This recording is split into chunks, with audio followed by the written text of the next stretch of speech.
मित्रांनो, कोणतीही स्पर्धा परीक्षा म्हणलं की त्या स्पर्धा परीक्षेच्या पेपरमध्ये प्रत्येक वेळेस वेळ, वेग, अंतर किंवा ट्रेन या टॉपिकवर नक्कीच 2 ते 3 प्रश्न येत असतात.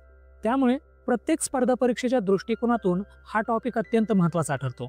मित्रांनो, आपण प्रत्येक व्हिडिओमध्ये एका प्रकारचा एकच प्रश्न बघत आहोत.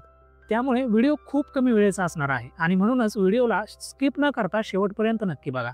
व्हिडिओ आवडला तर व्हिडिओला लाईक करा, चॅनलला सबस्क्राईब करायला मात्र विसरू नका. बघा मित्रांनो, या प्रश्नामध्ये आपल्याला 2 अंतरांचा उल्लेख केलेला दिसतोय. पहिलं अंतर म्हणजे त्या ट्रेनची लांबी आणि दुसरं अंतर म्हणजे बोगद्याची लांबी. बोगद्याची लांबी ही आपल्याला दिली नाही, परंतु ट्रेनची ही लांबी दिलेली आहे. बोगद्याची लांबी दिलेली नसली तरी ती आपल्याला कन्सिडर करावीच लागणार आहे, कारण की या प्रश्नामध्ये 2 प्रकारच्या लांबी आहेत. म्हणून बोगद्याची लांबी ही पहिल्यापासून आपल्याला कन्सिडर करावी लागेल.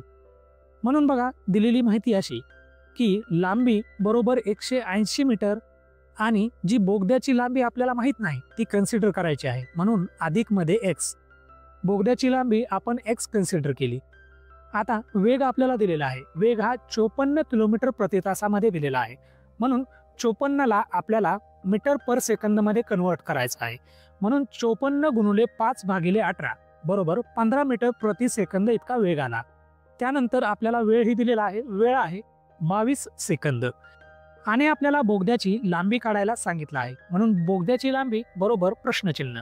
आता आपल्याला या प्रश्नाचं उत्तर शोधण्यासाठी पुन्हा तोच फॉर्म्युला वापरायचा आहे. बघा, वेळ, वेग, अंतर किंवा ट्रेन या टॉपिकमध्ये आपल्याला अंतर बरोबर वेग गुणिले वेळ या फॉर्म्युल्याशिवाय दुसरा कोणताही फॉर्म्युला वापरायचा नाही. जेव्हा जेव्हा परीक्षेमध्ये या टॉपिकवर प्रश्न येतील तेव्हा अंतर बरोबर वेग गुणिले वेळ हे एकच सूत्र आपल्याला वापरायचं आहे. आता अंतर बरोबर वेग गुणिले वेळ या फॉर्म्युलाला इंग्लिशमध्ये distance is equals to speed into time असं म्हणतात.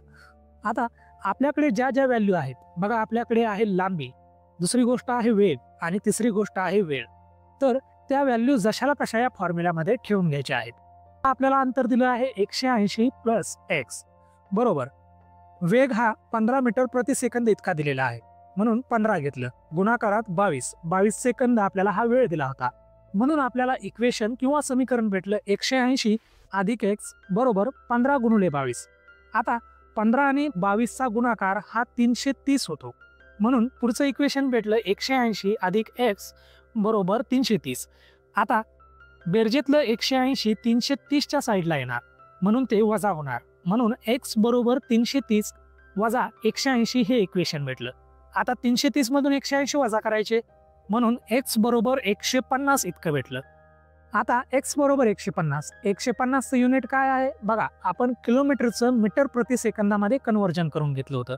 म्हणून x बरोबर 150 हे मीटरमध्ये असेल. म्हणून आपल्याला बोगद्याची लांबी जी विचारली होती ती 150 मीटर इतकी भेटली.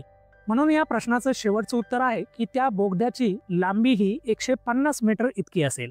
मित्रांनो, व्हिडिओ आवडला तर व्हिडिओला लाईक करा. बघा मित्रांनो, तुमचा एक लाईक आणि सबस्क्राईब मला तुम्हाला शिकवण्यासाठी प्रेरित करतो. तेव्हा व्हिडिओला लाईक आणि चॅनलला सबस्क्राईब करायला मात्र विसरू नका. Thanks for watching.